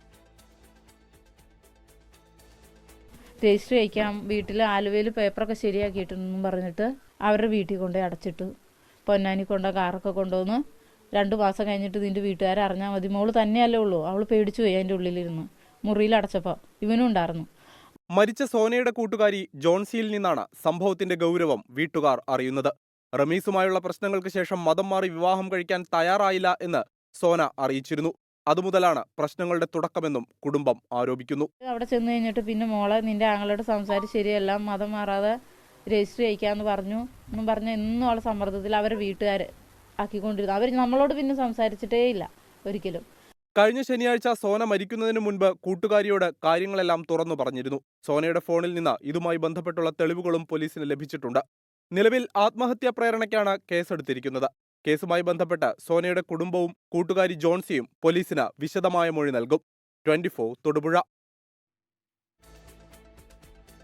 നേതാക്കളുടെ പിടിവാശിയിൽ വഴിമുട്ടി KPCC പുനഃസംഘടന. സ്വന്തം പക്ഷത്തുള്ളവർക്ക് വേണ്ടി നേതാക്കൾ വാദിക്കാൻ തുടങ്ങിയതോടെയാണ് പ്രതിസന്ധി. എന്നാൽ തൃശൂർ ഒഴികെയുള്ള എല്ലാ DCC അധ്യക്ഷന്മാരും മാറട്ടെ എന്ന നിലപാടിലാണ് ഹൈക്കമാൻഡ്. ഈ മാസം 10-ന് പുനഃസംഘടനാ പട്ടിക പ്രഖ്യാപിക്കാനായിരുന്നു KPCC നേതൃത്വത്തിലെ ധാരണ. സംസ്ഥാന നേതൃത്വം കൈമാറിയ ജംബോ പട്ടിക ഹൈക്കമാൻഡ് തിരിച്ചയച്ചു എന്നാണ് പ്രതീക്ഷിച്ചതെങ്കിലും അതുമാത്രമല്ല പ്രഖ്യാപനം വൈകുന്നതിന്റെ കാരണം. DCC അധ്യക്ഷന്മാരെ മാറ്റുന്നതിൽ പ്രധാന നേതാക്കൾ പിടിവാശി തുടരുന്നതാണ് യഥാർത്ഥ പ്രതിസന്ധി. കൊല്ലം DCC അധ്യക്ഷ സ്ഥാനത്ത് നിന്ന് രാജേന്ദ്ര പ്രസാദിനെ മാറ്റരുതെന്നാണ് കൊടിക്കുന്നിൽ സുരേഷിന്റെ നിലപാട്. കണ്ണൂർ DCC പ്രസിഡന്റ് മാർട്ടിൻ ജോർജിനെ നിലനിർത്തണമെന്ന് K. സുധാകരനും ആവശ്യപ്പെടുന്നു. എറണാകുളം ജില്ലാ അധ്യക്ഷൻ മുഹമ്മദ് ഷിയാസിനെ നിലനിർത്തണമെന്ന് VD സതീശനും ആവശ്യപ്പെടുന്നുണ്ട്. തിരുവനന്തപുരത്ത് ചെമ്പഴന്തിയനിലെ DCC അധ്യക്ഷനാക്കണമെന്ന ആവശ്യത്തിലും VD സതീശൻ വിട്ടുവീഴ്ചയ്ക്കില്ല. കാസർഗോഡ് ജില്ലാ കോൺഗ്രസ് കമ്മിറ്റി അധ്യക്ഷനായി BM ജമാലിനെ നിയോഗിക്കണമെന്നാണ് രാജ്മോഹൻ ഉണ്ണിത്താന്റെ ആവശ്യം. പ്രധാന നേതാക്കളുടെ ഈ കടുംപിടുത്തത്തിൽ തട്ടിയാണ് കോൺഗ്രസ് പുനഃസംഘടന വഴിമുട്ടിയിരിക്കുന്നത്. 4 DCC പ്രസിഡന്റുമാരെ നിലനിർത്തുന്നത് മാറുന്ന DCC പ്രസിഡന്റുമാർക്ക് അതിർത്തി ഉണ്ടാക്കും. ഇത് കണക്കിലെടുത്ത് തൃശൂർ ഒഴികെ എല്ലാ DCC അധ്യക്ഷന്മാരും മാറട്ടെ എന്നാണ് ഹൈക്കമാൻഡിന്റെ നിലപാട്. സംസ്ഥാനത്ത് ആലോചിച്ച് ധാരണയുണ്ടാക്കി പട്ടിക കൈമാറാനും ഹൈക്കമാൻഡ് നിർദ്ദേശിച്ചിട്ടുണ്ട്. ഇതിന്റെ ഭാഗമായി സംസ്ഥാന നേതാക്കളുമായുള്ള ചർച്ച പുനരാരംഭിക്കാനാണ് KPCC നേതൃത്വത്തിന്റെ തീരുമാനം. R. ശ്രീജിത്ത്, 24 തിരുവനന്തപുരം. പ്രധാന റിപ്പോർട്ടിലേക്കാണ്. ഡിജിറ്റൽ സർവകലാശാല നിയമ ഭേദഗതി ഓർഡിനൻസിന് ഗവർണർ അംഗീകാരം നൽകില്ല. സർക്കാർ നിയമനിർമ്മാണം കേസിന് ബലം പകരാനെന്ന വിലയിരുത്തലിലാണ് ഗവർണർ. VC നിയമനത്തിൽ സർക്കാരിന് മേൽക്കൈ ലഭിക്കുന്ന തരത്തിലാണ് ഡിജിറ്റൽ സർവകലാശാല നിയമത്തിൽ ഭേദഗതി വരുത്തിയത്. R. ശ്രീജിത്ത് വിവരങ്ങൾ നൽകും തിരുവനന്തപുരത്ത് നിന്ന്. ശ്രീജിത്ത്, ഇതിൽ രാജ്ഭവന്റെ നിലപാട് എന്താണ്? ഇത് കോടതിയിൽ നിലവിലുള്ള കേസിനെ അതിൽ സർക്കാരിന്റെ വാദങ്ങൾ ബലപ്പെടുത്താൻ വേണ്ടി ഉണ്ടാക്കിയ ഒരു ഓർഡിനൻസ്, ആ നിലയിലാണോ രാജ്ഭവൻ ഈ വിഷയത്തെ സമീപിച്ചിരിക്കുന്നത് ഇപ്പോൾ? വിജയകുമാർ, കഴിഞ്ഞ മന്ത്രിസഭാംഗമാണ് ഡിജിറ്റൽ സർവകലാശാല VC നിയമനത്തിൽ സ്ഥിരം VC നിയമനത്തിൽ സർക്കാരിന് മേൽക്കൈ കിട്ടുന്ന വിധത്തിൽ സർവകലാശാല നിയമത്തിൽ ഭേദഗതി വരുത്തിയത്. സെർച്ച് കമ്മിറ്റിയിലടക്കം സർക്കാരിന് പ്രാമുഖ്യം നൽകുന്ന തരത്തിലായുള്ള അഴിച്ചുപണിയാണ് ഈ നിയമഭേദഗതിയിലൂടെ നടത്തിയിരിക്കുന്നത്. നിയമഭേദഗതി ഓർഡിനൻസായി കൊണ്ടുവരാനുള്ള തീരുമാനം കഴിഞ്ഞ മന്ത്രിസഭായോഗം എടുത്തു. അത് രാജ്ഭവനിലേക്ക് ഓർഡിനൻസ് അയച്ചു. ഓർഡിനൻസ് കിട്ടിയതായി രാജ്ഭവൻ സ്ഥിരീകരിക്കുന്നുണ്ട്. എന്നാൽ ഇതുവരെ ഓർഡിനൻസിന് ഗവർണർ അംഗീകാരം നൽകുന്നു എന്ന കാര്യത്തിൽ ഒരു തീരുമാനം എടുത്തിട്ടില്ല എന്നാണ് നമുക്ക് അറിയാൻ കഴിയുന്നത്. രാജ്ഭവനിൽ നിന്ന് ലഭിക്കുന്ന സൂചനകളനുസരിച്ച് ഓർഡിനൻസിൽ ഗവർണർ ഒപ്പുവെച്ചേക്കില്ല എന്ന് തന്നെയാണ് ലഭിക്കുന്ന വിവരം. ഇതിന് കാരണമായി ഗവർണർ പറയുന്നത് സർക്കാർ ഈ സ്ഥിരം VC നിയമനത്തിൽ ഗവർണറുമായി യോജിച്ച് നടപടിയെടുക്കണമെന്ന കോടതി വിധി ആ കേസിലെ ബലം പകരാൻ വേണ്ടിയുള്ള നടപടികളാണ് നടത്തുന്നത്. അതിനപ്പുറത്തേക്ക് ഉള്ള നടപടികളൊന്നും സർക്കാരും ആലോചിക്കുന്നില്ല. അതുകൊണ്ട് തന്നെ കേസിന് ബലം പകരാൻ ലക്ഷ്യമിട്ടുള്ള ഈ ഓർഡിനൻസിൽ ഗവർണർ വെച്ചേക്കില്ല എന്ന സൂചനയാണ് ഇപ്പോൾ പുറത്തു വരുന്നത്. ഇതിൽ അങ്ങനെയാണെങ്കിൽ സർക്കാരിന്റെ നീക്കങ്ങൾ എന്തായിരിക്കും ശ്രീജിത്ത്? ഇക്കാര്യത്തിൽ രാജ്ഭവനും സർക്കാരും തമ്മിൽ തുടർച്ചയായി ഏറ്റുമുട്ടൽ ഉണ്ടാകുന്നു. ഏതെങ്കിലും ഒരു പോയിന്റിൽ ഒരു സമവായം ഉണ്ടാകുന്നു, വീണ്ടും ഏറ്റുമുട്ടൽ. ഈ നിലയിൽ മുൻകാലങ്ങളിൽ കണ്ടത് അതേ കാഴ്ച ഇപ്പോഴും ആവർത്തിക്കുന്നു എന്ന് വേണമോ കരുതാൻ? വിജയകുമാർ, ഓർഡിനൻസിൽ ഗവർണർ ഒപ്പുവെക്കാതെ ഓർഡിനൻസിന് നിയമപ്രാബല്യം കിട്ടില്ല. ഈ വരുന്ന 13-ന് വീണ്ടും സുപ്രീം കോടതി താൽക്കാലിക VC നിയമനവുമായി ബന്ധപ്പെട്ട കേസ് പരിഗണിക്കുന്നുണ്ട്. ആ ഘട്ടത്തിൽ ഈ ഓർഡിനൻസ് പാസ്സാക്കി ഗവർണറുടെ അംഗീകാരത്തിന് അയച്ചു കൊടുത്തുന്ന വിവരം ഒരുപക്ഷെ സർക്കാർ അഭിഭാഷകൻ കോടതിയെ അറിയിക്കും. കോടതിയുടെ ഭാഗത്തുനിന്ന് ഏതെങ്കിലും തരത്തിലുള്ള നീക്കങ്ങൾ ഉണ്ടാകുമോ എന്നതിലാണ് സർക്കാർ പ്രതീക്ഷ വെക്കുന്നത്. എന്തായാലും ഓർഡിനൻസ് ഗവർണർ ഒപ്പുവെക്കാതെ തിരിച്ചയച്ചാൽ മാത്രമേ സർക്കാരിന് വീണ്ടും അത് അംഗീകാരത്തിന് അയക്കാൻ പറ്റൂ. അങ്ങനെ 2ാം തവണ ഓർഡിനൻസ് അംഗീകാരത്തിന് അയച്ചാൽ അത് ഗവർണർ അംഗീകരിക്കണമെന്നതാണ് ചട്ടം. അതുകൊണ്ട് തന്നെ ഗവർണർ തീരുമാനമെടുക്കാതെ ഈ ഓർഡിനൻസ് മാറ്റിവെക്കാനുള്ള സാധ്യതയാണ് കാണുന്നത്. എന്തായാലും സർക്കാർ കോടതിയിൽ പ്രതീക്ഷ അർപ്പിച്ചാണ് ഇപ്പോൾ മുന്നോട്ട് നീങ്ങുന്നത്. യെസ്, VC നിയമനത്തിൽ സർക്കാരിന് മേൽക്കൈ ലഭിക്കുന്ന തരത്തിലാണ് ഡിജിറ്റൽ സർവകലാശാല നിയമത്തിൽ ഭേദഗതി വരുത്തിയത് എന്നതാണ് രാജ്ഭവൻ പറയുന്നത്. അതുകൊണ്ട് ആ ഓർഡിനൻസിൽ ഗവർണർ ഒപ്പുവെക്കില്ല, അത് തിരിച്ചയക്കാനും സാധ്യതയില്ല, അതിൽ തീരുമാനമെടുക്കാതെ വൈകിപ്പിക്കും എന്ന സമീപനമായിരിക്കും രാജ്ഭവൻ സ്വീകരിച്ചേക്കുക എന്നാണ് നമ്മളുടെ തിരുവനന്തപുരം ബ്യൂറോ റിപ്പോർട്ട് ചെയ്യുന്നത്. ശ്രീജിത്താണ് വിവരങ്ങൾ നൽകിയത്. സർവകലാശാലകളിൽ വിഭജന ഭീതി ദിനം ആചരിക്കണം എന്ന വിവാദ സർക്കുലറുമായി ഗവർണർ രാജേന്ദ്ര വിശ്വനാഥ് അർലേക്കർ. ഇന്ത്യ പാക് വിഭജനത്തിന്റെ പശ്ചാത്തലത്തിൽ വിഭജന ഭീതി ദിനം സംഘടിപ്പിക്കണമെന്നാണ് വൈസ് ചാൻസലർമാർക്കുള്ള നിർദ്ദേശം. ഗവർണറുടെ തീരുമാനത്തെ മന്ത്രി വി ശിവൻകുട്ടിയും പ്രതിപക്ഷ നേതാവ് VD സതീശനും വിമർശിച്ചു. ഈ മാസം 14-ന് സർവകലാശാലകളിൽ വിഭജന ഭീതി ദിനം ആചരിക്കണമെന്നാണ് ഗവർണറുടെ വിവാദ സർക്കുലർ. സർവകലാശാലകളിൽ അന്നേ ദിവസം വിഷയത്തെ മുൻനിർത്തി സെമിനാറുകൾ സംഘടിപ്പിക്കണം. വിഭജനത്തിന്റെ ഭീതി മനസ്സിലാക്കുന്ന നാടകങ്ങൾ അവതരിപ്പിക്കണമെന്നും സർക്കുലറിൽ പറയുന്നു. ഇന്ത്യ പാക് വിഭജനത്തിന്റെ പശ്ചാത്തലത്തിലാണ് വിഭജന ഭീതി ദിനം ആചരിക്കുന്നത്. തീരുമാനത്തെ വിമർശിച്ച വിദ്യാഭ്യാസ മന്ത്രി വി ശിവൻകുട്ടി. ഇങ്ങനെ ഒരു ദിനം നമ്മൾ ആദ്യമായിട്ട് വയ്ക്കുക. അദ്ദേഹത്തിൻ്റെ ഏത് അധികാരം ഉപയോഗിച്ചാണ് അങ്ങനെ ഒരു ദിനം ആചരിക്കാൻ അദ്ദേഹം ആഹ്വാനം ചെയ്തതെന്ന് സംബന്ധിച്ച് എനിക്ക് മനസ്സിലായിട്ടില്ല. അങ്ങനെ ഒരു അധികാരമൊന്നും അദ്ദേഹത്തിനില്ല. സംസ്ഥാന സർക്കാരിന് സമാന്തരമായി ഗവർണർ തീരുമാനങ്ങൾ എടുക്കുകയും പ്രവർത്തിക്കുകയും ചെയ്യുന്നത് ഭരണഘടനാ വിരുദ്ധമാണെന്ന് പ്രതിപക്ഷ നേതാവ് VD സതീശൻ പ്രതികരിച്ചു. ഗവർണറെ പ്രതിഷേധമറിയിക്കാൻ മുഖ്യമന്ത്രി തയ്യാറാകണമെന്നും പ്രതിപക്ഷ നേതാവ് ആവശ്യപ്പെട്ടു. 2021 പ്രധാനമന്ത്രി നരേന്ദ്രമോദിയാണ് വിഭജന ഭീതി ദിനം ആചരിക്കണമെന്ന നിർദ്ദേശം മുന്നോട്ട് വെച്ചത്. കഴിഞ്ഞ വർഷം UGCയും സമാനമായ നിർദ്ദേശം നൽകിയിരുന്നു. 24 തിരുവനന്തപുരം. തിരുവനന്തപുരം മെഡിക്കൽ കോളേജ് ആശുപത്രി വിവാദത്തിൽ വൈകാരിക പ്രതികരണവുമായി ഡോക്ടർ ഹാരിസ് ഹസൻ. വെള്ളി നാണയങ്ങൾക്ക് വേണ്ടി സഹപ്രവർത്തകനെ മരണത്തിലേക്ക് വരെ എത്തിക്കാൻ ശ്രമിച്ചവരുണ്ടെന്നും അവർക്ക് കാലം മാപ്പ് നൽകട്ടെ എന്നുമാണ് ഡോക്ടറുടെ പ്രതികരണം. ശസ്ത്രക്രിയ ഉപകരണം കാണാതായെന്ന പരാതിയിൽ DME ഇന്ന് സർക്കാരിന് അന്തിമ റിപ്പോർട്ട് കൈമാറും. അതിനിടെ ഔദ്യോഗിക വാട്സാപ്പ് ഗ്രൂപ്പിൽ നിന്ന് ഭരണതലപ്പത്തിരിക്കുന്ന സൂപ്രണ്ട് അടക്കമുള്ളവരെ KGMCTA പുറത്താക്കി. തിരുവനന്തപുരം മെഡിക്കൽ കോളേജ് പ്രിൻസിപ്പലും സൂപ്രണ്ടും കുടുക്കാൻ ശ്രമിച്ചെന്നാണ് ഡോക്ടർ ഹാരിസ് ഹസന്റെ വാക്കുകളിൽ നിന്ന് വ്യക്തമാകുന്നത്. എന്നാൽ ആരോടും പരാതിയും പരിഭവമില്ലെന്ന പ്രതികരണം. ആർക്കെതിരെയും പരാതിയുമായി മുന്നോട്ട് പോകില്ല. സൂപ്രണ്ടും പ്രിൻസിപ്പളും നടത്തിയ വാർത്താ സമ്മേളനം ഞെട്ടിച്ചെന്ന് ഹാരിസ് ചിറക്കൽ പറഞ്ഞു. അവർക്ക് എന്നെ അറിയാവുന്നവരാണെങ്കിൽ പോലും അവരെന്നെ സഹായിച്ചില്ല. സംഘടന ചിലർ വളരെ കുറച്ച് 1, 2, 3 പേര് എൻ്റെ വിശദീകരണം ചോദിച്ചതിന് ശേഷം മാത്രം അവർ കാര്യങ്ങൾ തീരുമാനിച്ചാൽ മതിയായിരുന്നു. കേരളം കൂടെ നിന്നപ്പോഴും ചില സഹപ്രവർത്തകർ തന്നെ ജയിലിൽ അയക്കാൻ ശ്രമിച്ചെന്ന KGMCTയുടെ വാട്സപ്പ് ഗ്രൂപ്പിൽ ഹാരിസ് ചിറക്കൽ സന്ദേശം അയച്ചു. ആശുപത്രിയിൽ ചികിത്സയിൽ കഴിയുന്ന സമയത്ത് ഭരണതലപ്പത്തിരിക്കുന്നവരുടെ ചില ഇടപെടലുകൾ വിഷമമുണ്ടാക്കി. ഇതിനിടെ KGMCTയുടെ ഔദ്യോഗിക വാട്സപ്പ് ഗ്രൂപ്പിൽ നിന്ന് DME, medical college superintendent, principal എന്നിവരെ ഒഴിവാക്കി. ഭരണതലപ്പത്തിരിക്കുന്നവർ ഗ്രൂപ്പിൽ വേണ്ടെന്ന അഭിപ്രായത്തെ തുടർന്നാണ് മൂവരെയും ഒഴിവാക്കിയത്. 24 തിരുവനന്തപുരം. മുഖ്യമന്ത്രിയുടെ ഒരു പ്രതികരണം ഈ ഘട്ടത്തിൽ ഇതുമായി ചേർത്ത് വെക്കേണ്ടതാണ് എന്ന് തോന്നുന്നു. അദ്ദേഹം പറയുന്നത് കേരളത്തിലെ ആരോഗ്യ മേഖലയെ താറടിക്കാൻ ബോധപൂർവമായ ശ്രമം നടക്കുന്നുണ്ട്. അതിനായി വിലക്കെടുക്കേണ്ടവരെല്ലാം വിലക്കെടുക്കുന്നുണ്ട് ഈ കക്ഷികൾ. അതിൻ്റെ ഭാഗമായാണ് ആരോഗ്യ മേഖലയ്ക്കെതിരെ തുടർച്ചയായി ആരോപണങ്ങൾ ഉണ്ടാകുന്നത് എന്നാണ് മുഖ്യമന്ത്രി പറയുന്നത്. ആരോഗ്യ മേഖലയുടെ കുതിപ്പ് അന്താരാഷ്ട്ര ഭീമന്മാരെയും അസ്വസ്ഥപ്പെടുത്തുന്നു. നല്ല സൗകര്യങ്ങൾ സർക്കാർ ആശുപത്രിയിൽ ഉള്ളപ്പോൾ മറ്റാശുപത്രികളിലേക്ക് ആൾക്കാർ പോകില്ല. കേരളത്തിലെ ആരോഗ്യരംഗം മുന്നോട്ട് കുതിക്കുകയാണ്. ഈ തരത്തിൽ മുഖ്യമന്ത്രി ഒരു പ്രതികരണം കൂടി നടത്തുന്നുണ്ട്. ഇന്നലെ സമാനമായ പ്രതികരണം ആരോഗ്യമന്ത്രിയുടെ ഭാഗത്തുനിന്നും ഉണ്ടായിരുന്നു. മറ്റൊരു റിപ്പോർട്ടിലേക്ക്. തമിഴ്നാട് ഗൂഡല്ലൂരിൽ കാട്ടാന ആക്രമണത്തിൽ ഒരാൾ മരിച്ചു. ന്യൂ ഹോപ്പ് എസ്റ്റേറ്റിലെ തൊഴിലാളി മണി ആണ് മരിച്ചത്. നിഖിൽ പ്രമേഷ് വിവരങ്ങൾ നൽകും. നിഖിൽ, എപ്പോഴാണ് ഈ അപകടമുണ്ടായത്? എന്താണ് അവിടെ സംഭവിച്ചത് നിഖിൽ?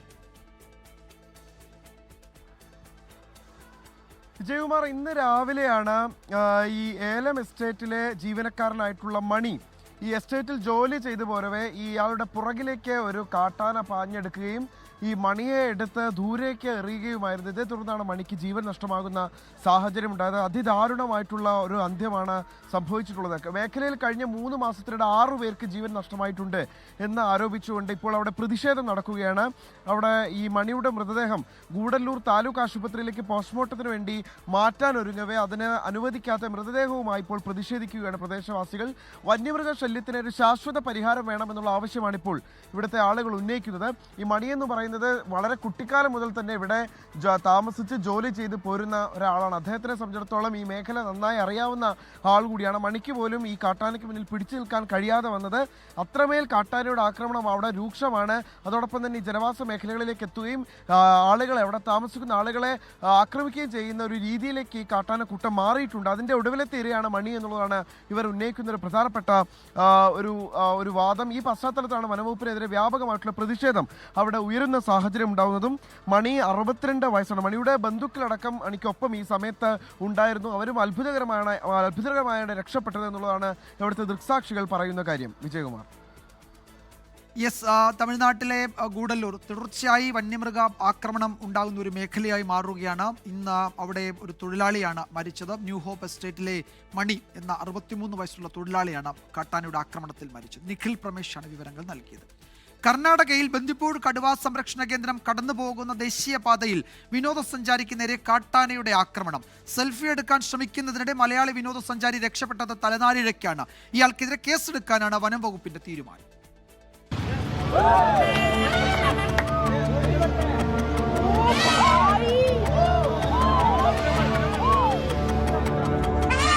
അത്ഭുതകരം ആ രക്ഷപ്പെടൽ.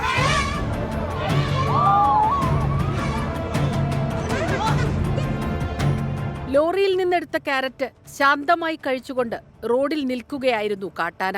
വാഹനങ്ങളുടെ നീണ്ട നിര കാത്തു നിൽക്കുമ്പോൾ ഒരാൾ വാഹനത്തിൽ നിന്നിറങ്ങി ആനയുടെ ഫോട്ടോ എടുക്കാൻ ശ്രമിച്ചു. ഇതോടെ പേടിച്ചരണ്ട കാട്ടാന സഞ്ചാരിയെ ആക്രമിക്കുകയായിരുന്നു. ആനയുടെ കാൽക്കീഴിൽ നിന്ന് അത്ഭുതകരമായാണ് ഇയാൾ രക്ഷപ്പെട്ടത്.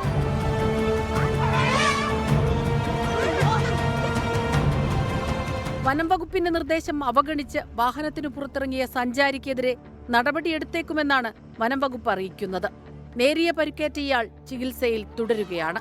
24 വയനാട്. വിവാദങ്ങൾക്കിടയിലും ഓൺലൈൻ മദ്യവിൽപ്പന എന്ന നിലപാടിൽ ഉറച്ചു നിൽക്കുകയാണ് ബെവ്കോ. സംസ്ഥാന സർക്കാർ ശുപാർശ അംഗീകരിക്കുമെന്ന് പ്രതീക്ഷിക്കുന്നതായി ബെവ്കോ MD ഹർഷിത അട്ടല്ലൂരി 24നോട് പറഞ്ഞു. ഓൺലൈൻ മദ്യവിൽപ്പനയിൽ തീരുമാനമെടുത്തിട്ടില്ല എന്ന് എക്സൈസ് മന്ത്രി MB രാജേഷ് ആവർത്തിച്ചു. ഓൺലൈൻ മദ്യവിൽപ്പനയ്ക്ക് ബെവ്കോ നൽകിയ ശുപാർശ സർക്കാർ പൂർണ്ണമായി അംഗീകരിച്ചിട്ടില്ല. എടുത്തുചാടി അനുമതി നൽകേണ്ടെന്ന നിലപാടാണ് സർക്കാരിന്. എന്നാൽ ഓൺലൈൻ മദ്യവിൽപ്പന എന്ന നിലപാടിൽ ഉറച്ചു മുന്നോട്ടു പോവുകയാണ് ബെവ്കോ. ശുപാർശയ്ക്ക് സർക്കാർ അംഗീകാരം നൽകുമെന്ന് പ്രതീക്ഷിക്കുന്നതായി MD ഹർഷിത അട്ടല്ലൂരി 24നോട് പറഞ്ഞു. ബാറുടമകൾക്കും ആരോപണത്തിനും മറുപടി നൽകി. ഓൺലൈൻ ചെയ്ത് കഴിഞ്ഞാൽ നമ്മുടെ റവന്യൂ വർദ്ധിപ്പിക്കാം, പിന്നെ കസ്റ്റമർക്ക് സാറ്റിസ്ഫാക്ഷനും ഉണ്ടാവും, കസ്റ്റമർ കൺവീനിയൻസും ഉണ്ടാവും. സർക്കാർ തീരുമാനിച്ചാൽ നന്നായിരുന്നു. Let us keep seeing. Online മദ്യവിൽപ്പനയിൽ തീരുമാനമെടുത്തിട്ടില്ലെന്ന് മന്ത്രി MB രാജേഷ് ആവർത്തിച്ചു. ബാറുടമകളുമായി ചർച്ച നടത്തേണ്ടതില്ലെന്നും മന്ത്രി 24നോട് പറഞ്ഞു. സർക്കാർ അങ്ങനെ ഒരു കാര്യം ഇപ്പോൾ ആലോചിക്കുന്നില്ല. സാങ്കല്പികമായിട്ട് ഉണ്ടാകുന്ന വിവാദവും സാങ്കല്പിക പ്രതിസന്ധിക്കും പരിഹാരമില്ല. സമൂഹം അതിന് പാകപ്പെടുമ്പോൾ നമുക്കിതൊക്കെ ആലോചിക്കാവുന്നതാണ്. സർക്കാർ അനുമതി ലഭിച്ചില്ലെങ്കിൽ ആപ്ലിക്കേഷൻ വഴി പണം നൽകി ഔട്ട്ലെറ്റിൽ നിന്ന് മദ്യം വാങ്ങുന്നത് പരിശോധിക്കാനാണ് ബെവ്കോയുടെ ആലോചന. സർക്കാരിന്റെ അനുമതിയോടെയായിരിക്കും ആദ്യ പരീക്ഷണമായി ഈ രീതി നടപ്പിലാക്കുക. ശ്രീധർ 24 തിരുവനന്തപുരം. ലൈംഗികാതിക്രമ കേസിൽ റാപ്പർ വേടനെതിരെ ലുക്കൌട്ട് സർക്കുലർ പുറപ്പെടുവിച്ച് തൃക്കാക്കര പോലീസ്. കേസിൽ ഹിരൺദാസ് എന്ന വേടനായി മറ്റു സംസ്ഥാനങ്ങളിലേക്കും അന്വേഷണം വ്യാപിപ്പിച്ചിട്ടുണ്ട്. വിമാനത്താവളങ്ങളിലാണ് ലുക്കൌട്ട് സർക്കുലർ പുറത്തിറക്കിയത്. കേസിൽ വേടന്റെ മുൻകൂർ ജാമ്യാപേക്ഷ ഹൈക്കോടതി 18നാണ് പരിഗണിക്കുന്നത്. മുതിർന്ന CPM നേതാവ് G സുധാകരൻ നൽകിയ സൈബർ ആക്രമണ പരാതിയിൽ പാർട്ടി ലോക്കൽ കമ്മിറ്റി അംഗത്തിനെതിരെ കേസ്. CPIM അമ്പലപ്പുഴ കിഴക്ക് ലോക്കൽ കമ്മിറ്റി അംഗം U മിഥുനെതിരെയാണ് കേസെടുത്തത്. ലഹരിക്കെതിരായ രമേശ് ചെന്നിത്തലയുടെ പ്രൗഡ് കേരള സന്ദേശയാത്രയെ അഭിനന്ദിച്ചതിനാണ് G സുധാകരന് നേരെ സൈബർ ആക്രമണം. പ്രൗഡ് കേരള എന്ന പേരിൽ രമേശ് ചെന്നിത്തല നയിക്കുന്ന ലഹരി വിരുദ്ധ സമൂഹ നടത്തം ആലപ്പുഴയിൽ നടന്നതിന് പിന്നാലെയായിരുന്നു G സുധാകരന്റെ അഭിനന്ദനം. കാലഘട്ടത്തിന് അനുയോജ്യമായ ഇടപെടലെന്നും ക്യാമ്പയിൻ എല്ലാവരും ഏറ്റെടുക്കണമെന്നുമായിരുന്നു G സുധാകരന്റെ ഫേസ്ബുക്ക് പോസ്റ്റ്. പിന്നാലെ CPIM പ്രവർത്തകരുടെ സൈബർ ആക്രമണം. ലഹരി വിരുദ്ധ യാത്രയ്ക്ക് പിന്തുണ പ്രഖ്യാപിച്ചതിനായിരുന്നു കമന്റ് ബോക്സിൽ അസഭ്യവർഷം. അധിക്ഷേപകരമായ കമന്റിട്ട CPIM അമ്പലപ്പുഴ കിഴക്ക് ലോക്കൽ കമ്മിറ്റി അംഗം U മിഥുനെതിരെ G സുധാകരൻ നൽകിയ പരാതിയിൽ അമ്പലപ്പുഴ പോലീസ് കേസെടുത്തു.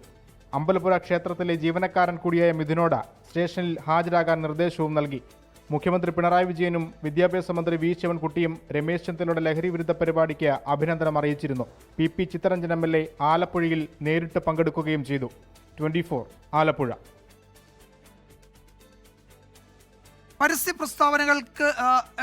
പരസ്യപ്രസ്താവനകളിൽ കർശന നടപടിയെന്ന് CPM വയനാട് ജില്ലാ സെക്രട്ടറി കെ റഫീഖ്. പരസ്യപ്രസ്താവനകൾ പാർട്ടി അംഗീകരിക്കില്ല എന്ന് റഫീഖ് പറഞ്ഞു. വിഭാഗീയതയെ തുടർന്ന് പൂതാടിയിലും കണിയാമ്പറ്റയിലും ജില്ലാ നേതാക്കൾ ഉൾപ്പെടെയുള്ളവരെ തരം താഴ്ത്തിയിരുന്നു. നടപടികൾക്കെതിരെ ചില നേതാക്കൾ പരസ്യ പ്രതികരണം നടത്തിയിരുന്നു. ഈ വിഷയത്തിലാണ് പാർട്ടി ജില്ലാ സെക്രട്ടറിയുടെ പ്രതികരണം. പാർട്ടി അച്ചടക്ക ലംഘനമാണ്. അത് സംബന്ധിച്ച് നേരത്തെ അതിലും ഒരു സ്റ്റേറ്റ്മെന്റ് നൽകിയിരുന്നു. പാർട്ടിയിൽ പരസ്യ പ്രസ്താവന അനുവദനീയമല്ല. പാർട്ടി പിന്നീട് പരിശോധിച്ചുമായി തീരുമാനമെടുക്കുമെന്ന് നേരത്തെ പറഞ്ഞിരുന്നു. അതിനടിസ്ഥാനത്തിൽ പാർട്ടി പരിശോധിച്ച് ഒരു സംഘടനാ നടപടി കൈക്കൊണ്ടിട്ടുണ്ട് പരസ്യ പ്രസ്താവനയുടെ കാര്യത്തിൽ. കോതമംഗലത്ത് 23-കാരിയുടെ ആത്മഹത്യയിൽ ഗുരുതര വെളിപ്പെടുത്തലുമായി സുഹൃത്ത്. മതം മാറണമെന്ന് നിർബന്ധിച്ച റമീസ് പെൺകുട്ടിയെ മുറിയിൽ പൂട്ടിയിട്ട് മർദ്ദിച്ചു. വിവാഹം രജിസ്റ്റർ ചെയ്യാൻ അടിമാലിയിലെത്തിയെങ്കിലും അവസാന നിമിഷം റമീസ് പിന്മാറിയെന്നും സുഹൃത്തും സഹോദരനും പറഞ്ഞു. ചേട്ടാ എന്നെ ഒന്ന് രജിസ്റ്റർ മാരേജ് ചെയ്യിപ്പിച്ചിട്ട് ഇവിടെ ഒന്ന് വിട്ടാൽ മതി എന്ന് അവൾ കർശനമായിട്ട് പറഞ്ഞിട്ട് പോകുന്നത്. എനിക്ക് ആ വീട്ടിൽ പോകാൻ താല്പര്യമില്ല, അവർ വീണ്ടും എന്നെ മതം പറഞ്ഞ് മാറ്റുമെന്ന് പറഞ്ഞ് അവൾ അതാക്കിക്കൊണ്ടിരിക്കുമായിരുന്നു. റമീസിൻ്റെ കൂടെ പോയി.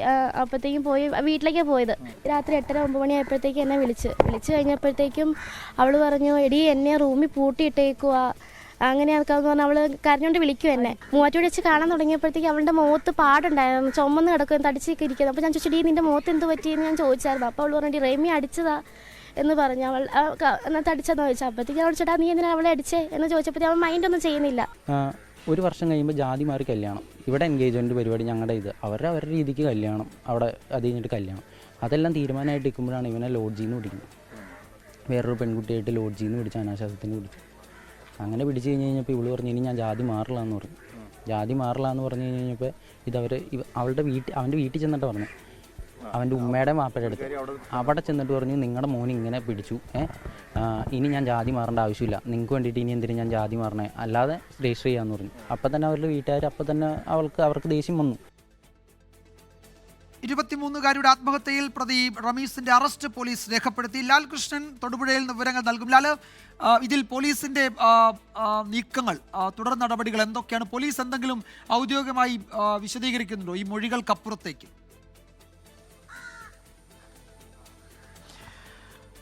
വിജയകുമാർ, ഇപ്പോൾ നിലവിൽ കോതമംഗലം പോലീസ് ഈ പെൺകുട്ടിയുടെ വീട്ടിലെത്തി മൊഴി എടുത്തുകൊണ്ടിരിക്കുകയാണ്. മൊഴി എടുക്കുന്ന സമയത്ത് പെൺകുട്ടിയുടെ അമ്മ, പെൺകുട്ടിയുടെ സഹോദരൻ, നമ്മളോട് നേരെ സംസാരിച്ച കൂട്ടുകാരി അടക്കമുള്ള ആളുകളുടെ മൊഴിയാണ് വിശദമായി രേഖപ്പെടുന്നത്.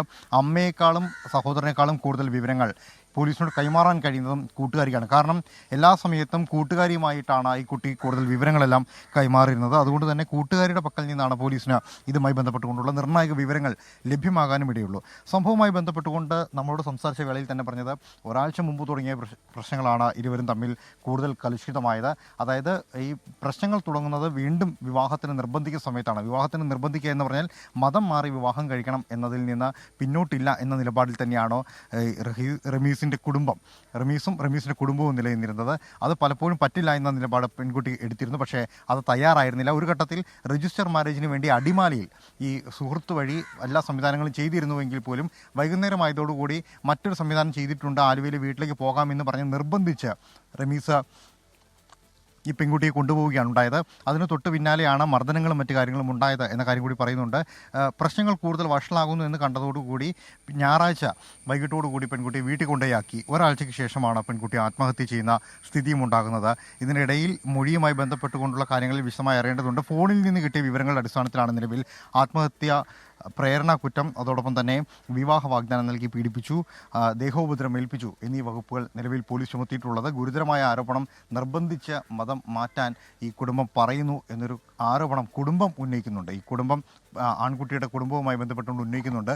അതേ കാര്യം പെൺകുട്ടിയും അടിവരയിടുന്നുണ്ട്, അതായത് കൂട്ടുകാരിയും അടിവരയിടുന്നുണ്ട്. പക്ഷേ ഇത് സാധൂകരിക്കുന്നതിന് വേണ്ടിയിട്ടുള്ള തെളിവുകൾ വേണം. മാത്രമല്ല വലിയ കോൺട്രവേഴ്സി ഉണ്ടാക്കാനുള്ള സാധ്യതകളും ഇതുമായി ബന്ധപ്പെട്ടുകൊണ്ടുണ്ട് എന്നുള്ളത് കൊണ്ട് തന്നെ അത് ശ്രദ്ധിച്ച് തന്നെയാണ് പോലീസ് നീക്കുന്നത്. പക്ഷേ ഈ ഫോൺ ചാറ്റുകളിൽ നിന്ന് പെൺകുട്ടി മരിക്കാൻ പോകുന്ന കാര്യം റമീസിന് നേരത്തെ അറിയാമായിരുന്നു എന്ന കാര്യം കൂടി വ്യക്തമായിട്ടുണ്ട്. ആത്മഹത്യയിൽ പ്രതി റമീസിന്റെ അറസ്റ്റ് പോലീസ് രേഖപ്പെടുത്തിയിട്ടുണ്ട്. ലാൽകൃഷ്ണനാണ് വിവരങ്ങൾ നൽകിയത് തൊടുപുഴയിൽ നിന്ന്. തിരുവനന്തപുരം ഡൽഹി എയർ ഇന്ത്യ വിമാനം ചെന്നൈയിൽ അടിയന്തര ലാൻഡിംഗ് നടത്തിയത് സാങ്കേതിക തകരാറിനെ തുടർന്നെന്ന് DGCA. അടിയന്തര ലാൻഡിങ്ങിന് ശ്രമിക്കുമ്പോൾ റൺവേയിൽ മറ്റൊരു വിമാനം ഉണ്ടായിരുന്നുവെന്ന എംപിമാരുടെ വാദം എയർ ഇന്ത്യ തള്ളി. സംഭവത്തിൽ വിശദമായ അന്വേഷണം വേണമെന്ന് വിമാനത്തിലുണ്ടായിരുന്ന കേരളത്തിൽ നിന്നുള്ള എംപിമാർ ആവശ്യപ്പെട്ടു.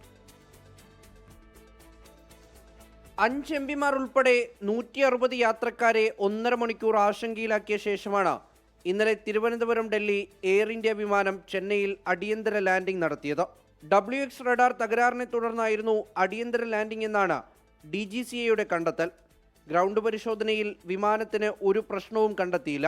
സുരക്ഷിതമായാണ് വിമാനം ലാൻഡ് ചെയ്തതെന്നും വിലയിരുത്തൽ.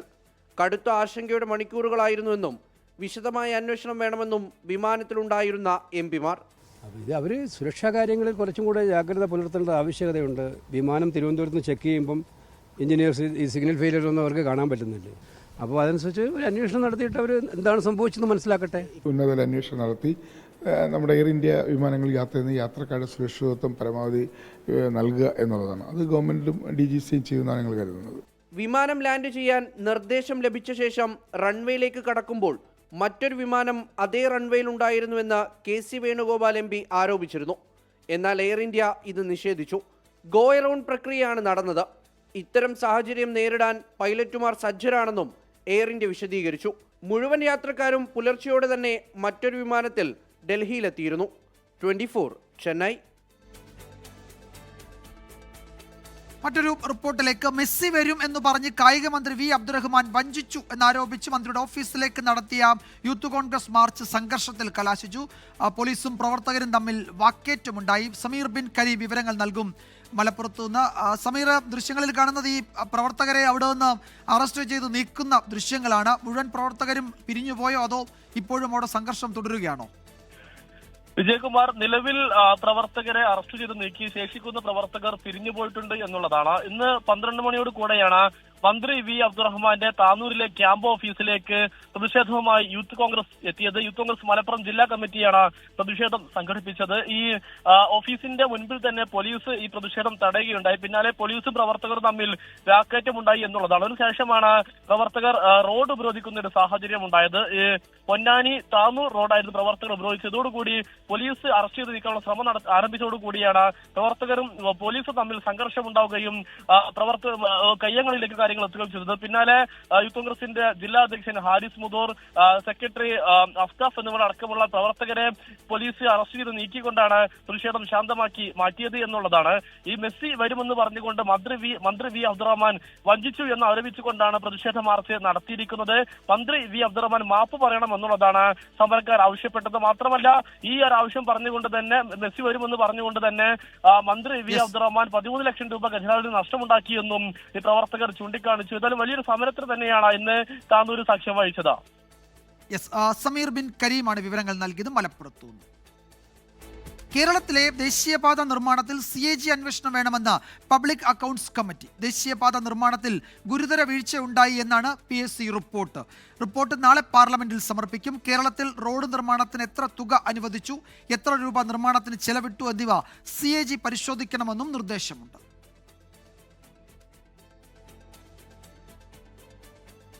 മൂവാറ്റുപുഴ കച്ചേരിത്താഴത്ത് MC റോഡിലെ ഗർത്തത്തിൽ സ്കൂൾ ബസ് അപകടത്തിൽപ്പെട്ടു. ബസിന്റെ മുൻഭാഗത്തെ ടയറിന്റെ പകുതിയോളം വലിയ കുഴിയിൽ താഴ്ന്നു. മൂവാറ്റുപുഴ വിമലഗിരി സ്കൂളിലെ വിദ്യാർത്ഥികളുമായി പോയ ബസ്സാണ് ഗർത്തത്തിൽപ്പെട്ടത്. കുട്ടികളെ മറ്റൊരു വാഹനത്തിൽ സ്കൂളിലെത്തിച്ചു.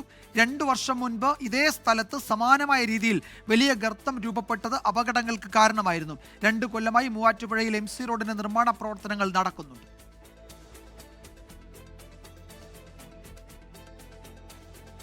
കോഴിക്കോട് വളയം വാണിമേലിൽ വീണ്ടും തെരുവുനായ ആക്രമണം. 3 പേർക്ക് കടിയേറ്റു. ഇന്നലെ 16 പേർക്ക് ഇവിടെ പരിക്കേറ്റിരുന്നു. ഷഹദ് റഹ്മാൻ വിവരങ്ങൾ നൽകും. ഷഹദ്, തുടർച്ചയായ 2ാം ദിവസവും തെരുവുനായ ആക്രമണത്തിൽ ജനങ്ങൾക്ക് പരിക്കേൽക്കുകയാണ്. എന്താണ് ഒരു പ്രതിവിധി കാണാൻ കഴിയാത്തത് ഷഹദ്? വിജയകുമാർ, വളയം വാണിമേലിലാണ് ഇത്തരത്തിൽ തുടർച്ചയായിട്ട് ആളുകളെ തെരുവുനായ ആക്രമിക്കുന്നത്. ഇന്നലെ രാവിലെ 3 പേരെയായിരുന്നു ആക്രമിച്ചിട്ടുണ്ടായിരുന്നത്. പിന്നീട് ഉച്ചയാകുമ്പോൾ അത് 6 പിന്നീട് അത് 7 ഏറ്റവും ഒടുവിൽ ഇന്നലെ രാത്രിയോടുകൂടി ഏകദേശം 16 പേരെയാണ് കഴിഞ്ഞ ദിവസം ഈ തെരുവുനായ ആക്രമിച്ചിട്ടുണ്ടായിരുന്നത്. ഇവരൊക്കെ തന്നെ വിവിധ ആശുപത്രിയിൽ ചികിത്സ തേടുകയും ചെയ്തു. ഇന്നലെ മുതൽ ഈ തെരുവുനായയെ പിടികൂടാനുള്ള ശ്രമം ഊർജിതമായി നടക്കുകയും ചെയ്യുന്നുണ്ടായിരുന്നു. എന്നാൽ ഇതുവരെ നായയെ പിടികൂടാൻ സാധിച്ചിട്ടില്ല എന്നുള്ളതാണ് നമുക്ക് അവിടുന്ന് പഞ്ചായത്ത് അധികൃതരുമായി ബന്ധപ്പെടുന്ന ഘട്ടത്തിൽ മനസ്സിലാക്കാൻ സാധിച്ചിട്ടുള്ളത്. ഇന്ന് അല്പസമയം മുൻപാണ് ഇത്തരത്തിൽ 3 പേരെ വീണ്ടും തെരുവുനായ ആക്രമിക്കുന്ന ഒരു സാഹചര്യം ഉണ്ടായത്. പലരും ഈ ജോലിക്ക് പോകുമ്പോഴും തിരിച്ചു വരുന്ന ഘട്ടത്തിലും അങ്ങാടിയിൽ സാധനങ്ങൾ വാങ്ങാൻ പോകുന്ന ഘട്ടത്തിലും ഒക്കെയാണ് ഇത്തരത്തിൽ നായ ആക്രമിക്കുന്നത്. ഏറ്റവും ഒടുവിൽ അല്പസമയം മുൻപ് നമുക്ക് മനസ്സിലാക്കാൻ സാധിച്ചത് ഈ നായയെ കണ്ടെത്തുകയും നായയെ പിടികൂടാനുള്ള ശ്രമം നടത്തുകയും ചെയ്തു. പക്ഷേ നായ കുതറി ഓടുകയാണ് ചെയ്തിട്ടുണ്ടായിരുന്നത് എന്നുള്ളതാണ്. എന്തായാലും ഉടൻ തന്നെ ഈ നായയെ പിടികൂടണം, അതായത് തുടർച്ചയായി ആളുകളെ ആക്രമിക്കുന്ന ഈ നായയെ പിടികൂടണം എന്ന ആവശ്യം വളരെ ശക്തമായിട്ട് വരികയാണ്. പഞ്ചായത്ത് അതിനുള്ള നടപടികൾ ആരംഭിച്ചു കഴിഞ്ഞു എന്നുള്ളതാണ് നമുക്ക് മനസ്സിലാക്കാൻ സാധിക്കുന്നത്. യെസ്, കോഴിക്കോട് വളയം വാണിമേലിൽ ഇന്നലെ 16 പേർക്ക്, ഇന്ന് 3 പേർക്ക്, അങ്ങനെ ഇന്നലെയും ഇന്നുമായി 19 പേർക്കാണ് തെരുവുനായ ആക്രമണത്തിൽ പരിക്കേൽക്കുന്നത്. ഷഹദ് റഹ്മാനാണ് വിവരങ്ങൾ നൽകിയത്. കാസർഗോഡ് മഞ്ചേശ്വരത്ത് 2 ഇടങ്ങളിൽ തെരുവുനായ ആക്രമണമുണ്ടായി. മച്ചമ്പാടി കോടിയിൽ 8 വയസ്സുകാരന് നേരെ തെരുവുനായ പാഞ്ഞടക്കുന്ന CCTV ദൃശ്യങ്ങൾ 24 ലഭിച്ചു.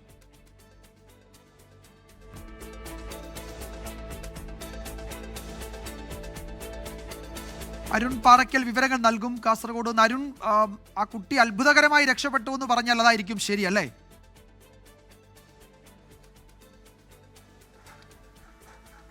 വിജയകുമാർ, ആ കുട്ടി അത്ഭുതകരമായി രക്ഷപ്പെട്ടു. പക്ഷേ ആ കുട്ടിക്ക് കടിയേറ്റിട്ടുണ്ട് എന്ന വിവരമാണ് നമുക്ക് അവിടെ നിന്ന് ലഭിക്കുന്നത്. കുട്ടിയെ കാസർഗോഡ് ജനറൽ ആശുപത്രിയിൽ എത്തിച്ച് പ്രാഥമിക ചികിത്സ നൽകിയിട്ടുണ്ട്. 2 ഇടങ്ങളിലാണ് മഞ്ചേശ്വരം ഭാഗത്ത് തെരുവുനായയുടെ ആക്രമണം ഉണ്ടായത്. ഒന്ന് ഈ ബഡാജെ ചൗക്കിയിൽ താമസിക്കുന്ന മുസ്തഫയെ നായ കടിച്ചിട്ടുണ്ട്.